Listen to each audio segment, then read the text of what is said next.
Howdy folks, check it out. Fresh snow once again in Jasper National Park, Canada.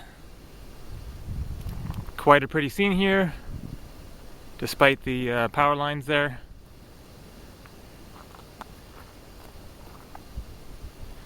Alright, I'm going to keep on hiking up this road here.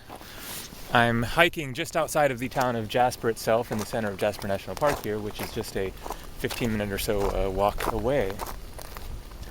So, you may have noticed that the thumbnail image for this video doesn't look anything like this. The reason is because I recorded this video a week or so ago up at a lake inside the park here that I bicycled up to. I recorded it in two parts, and then I accidentally deleted the first part of the video there. So I'm going to do my best to encapsulate what I said in that first part of the video, and then so that I don't have to repeat myself, and also because I liked what I said in the second part that I still have, I'm going to splice that into this video, and then that will continue this video from there. I'm just going to sort of wander off into the woods here a little bit. There's somebody coming down the trail there, so I wanted to be able to keep on talking here without looking like a silly person talking to himself. So this video is titled Emotional Breakdown or Spiritual Breakthrough. So I'm thinking of those times that many of us have experienced at one time or another, in which we are having one of those days, one of those moments, or in a day or whatever, in which we find ourselves just feeling totally overwhelmed. It's not really about outer circumstances so much. Certainly it could be as a result of various outer circumstances, things coming up, things being triggered, etc. But ultimately what is happening is something going on within your consciousness of just feeling just overwhelmed, and like you're on the verge of going crazy or something, and like you can't handle it, you can't face the day, it's all just too much. Why am I here living this life? What is the point? And I just can't deal with it. And so people tend to call this an emotional breakdown, which isn't entirely inaccurate necessarily. And obviously these types of experiences have a variety of extremes to them. So I will describe this just popped into my head just now. When I was living in Eugene, Oregon, and I tell this story in my book Kundalini and the Art of Being, I was living in a household with there are 4 rooms. I guess there was just one person in each room, so with 4 people in this house. It was called the Eggplant House because it was painted green and purple. And a friend of one of the people in the house there, who came over regularly, her sister came up to visit. And I'll not dwell on this story too long, but and so she came over to the house and was hanging out.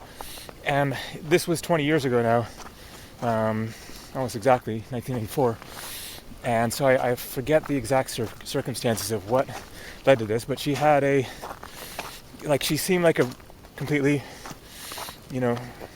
normal, grounded person. I think her boyfriend had broken up with her. She was in the process of, she left her house or something. It was definitely a major transition period for her. And she had this total breakdown to the extent that for some reason she was over at our house and she was wandering around the house naked like babbling to herself and just totally out to lunch. Like you could not have a normal conversation with her or anything. Now that's actually kind of a more extreme case really than what I'm getting at in this video, but that certainly illustrates how people's consciousness can change so abruptly and to the extent that they just become kind of inaccessible and what we would call crazy. And I never saw her after that. And I think but we ended up calling like the mental health people, in cooperation with her sister, because even her sister had no idea how to deal with this, and like they took her away. And then I think I moved shortly after that or something. So I never, saw what happened to her after that. If she, I think she probably came back to normal. But anyways, so let's say that you're not experiencing something that extreme, but you're having one of those days in which just your reality is crumbling around you, and you don't know what to do and how to deal with it. And so very likely what is happening is that aspects of the subconscious are emerging into the conscious mind. And this is just one of the most critical things to understand, and certainly lots of people have talked about this, is just the reality of the subconscious mind and how our conscious thoughts, our conscious mind, which we experience going about our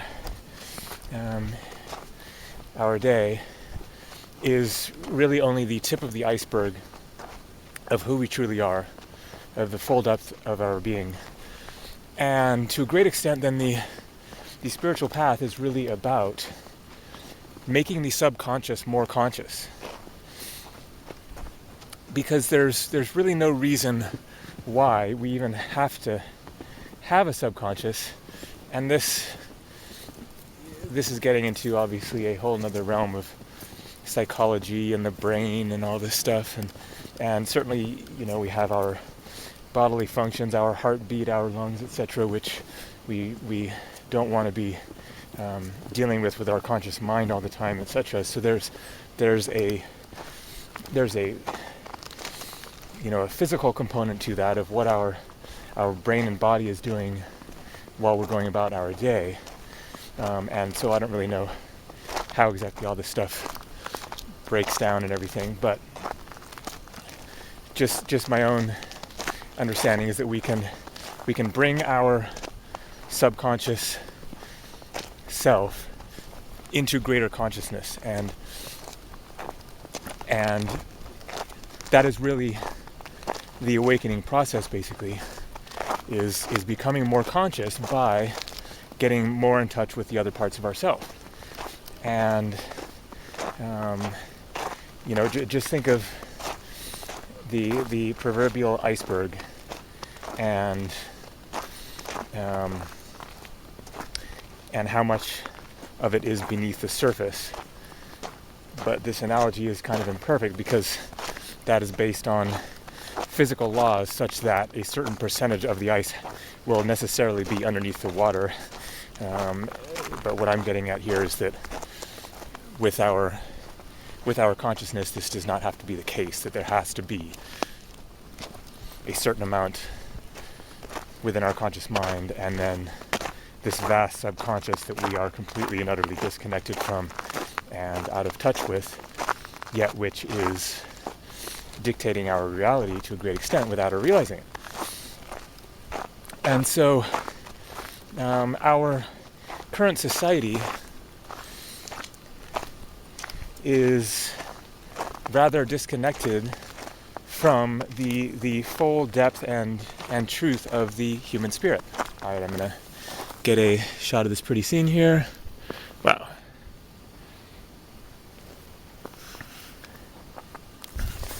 And so many of us are going through our day, fulfilling our obligations, doing what we got to do in a relatively constricted state of being, because we have this certain level of consciousness which is relatively shallow, which is quite shallow compared to what it could be, of the civilizations that we have structured and the relationships that we have within those societies. And it's basically inevitable that you are going to have to go into a certain degree, and for most a great amount of self-denial as a result of just getting by in this world. And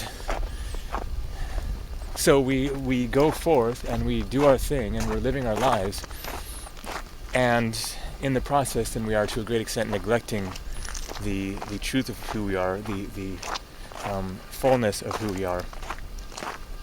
And there's so much within us from our past, from our childhood, from past lives, etc., which is unresolved and which we are leaving behind, basically, leaving buried within our subconscious because we never fully dealt with and processed those difficult experiences from the past, which resulted in difficult, painful emotions and impacted our consciousness, our psychology in certain ways that have left us limited and constricted in the vibration of our being, in terms of allowing ourselves to truly be in a state of spontaneous, creative, energetic flow, which is our true state of being. And so, at some point in our lives, oftentimes there are these days or moments in the day or whatever, in which all of this stuff from the past, subconscious aspects of our being, come rushing forth.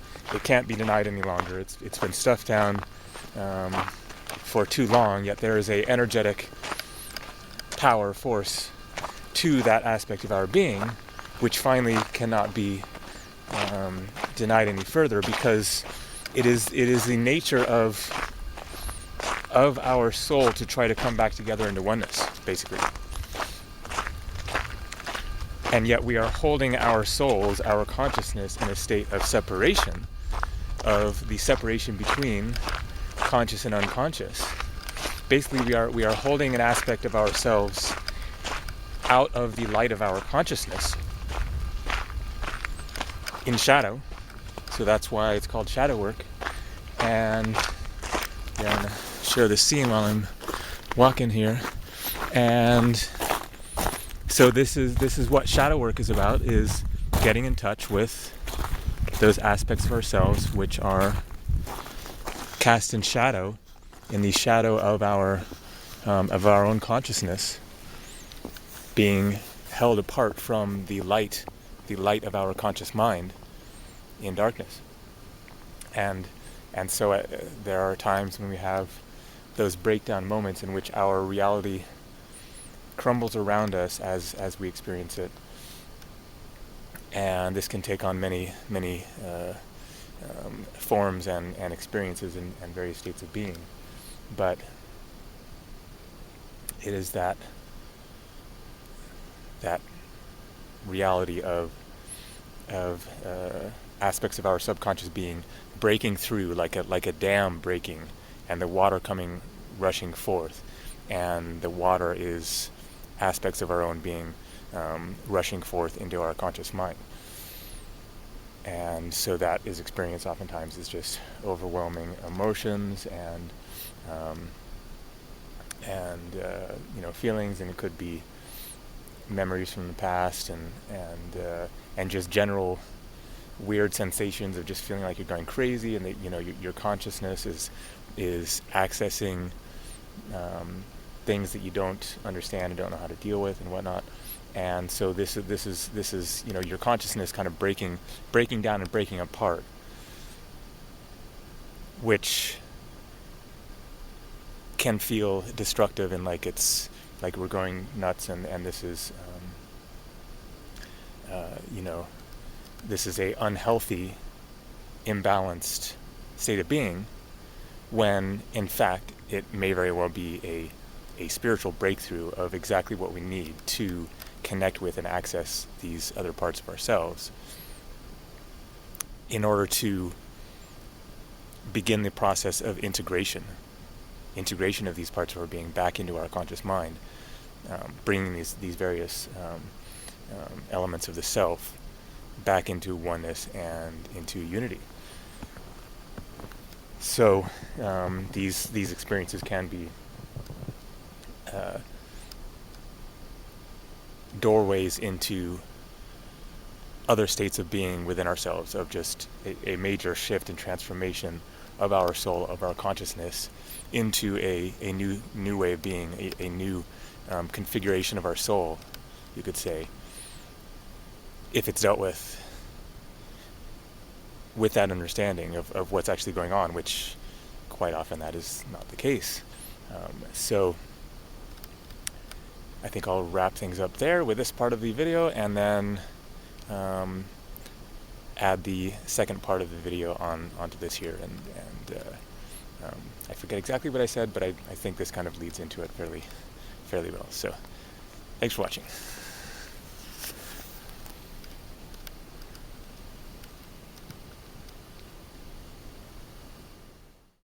So the thing to do then in that kind of a state of being, if you find yourself in one of those just totally overwhelmed, I can't deal with it, just something's going on within my consciousness, within my being, within my soul, and it's just too much, or I can't face the world, is find a way to just completely and totally be in that, immerse yourself in that state of being. In a recent video of mine,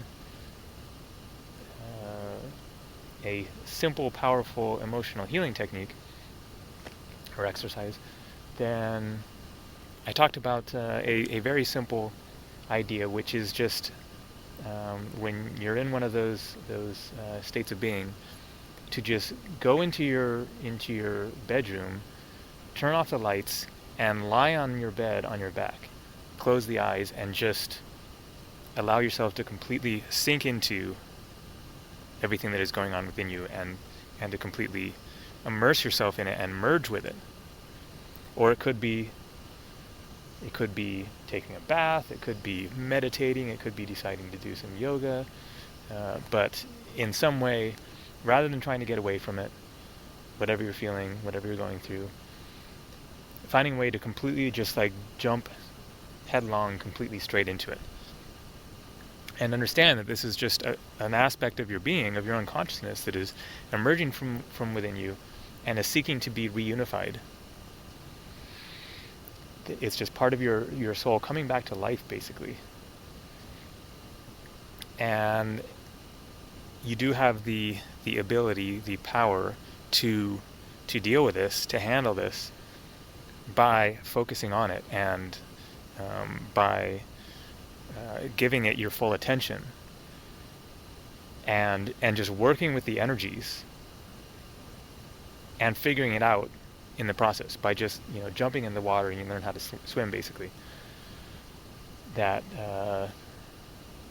seeking ways to escape from what is going on within you only pushes it off to later, makes the problem worse, only denies a part of yourself that is trying to get your attention, basically. And so the ultimate solution is to give it your attention, focus on it, acknowledge it, deal with it, and figure out how to work with it. And so it is just other aspects of our being, of our consciousness, that want to be acknowledged, that want to be part of the deal, part of our lives, but which many of us are denying and repressing in favor of trying to get by and get through this world and do what we got to do in our lives. And so we need to find a way to bridge these worlds, as it were, and meet our spiritual, emotional needs within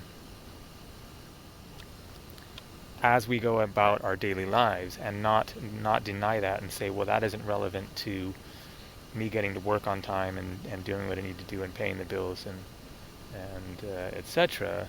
It is relevant. It's the experience of life, of genuinely being alive and genuinely being here and genuinely being within your being in a real way, engaged with yourself, rather than just kind of stumbling along and just trying to get life over with, basically, rather than truly living it.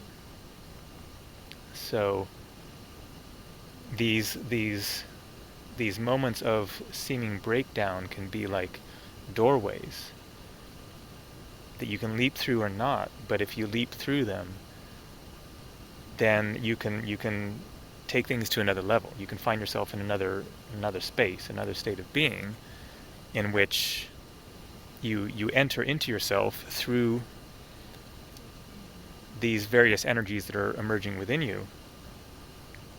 And when you connect with them and wrestle with them and acknowledge them and work with them and integrate them into your being, then you get more connected with yourself.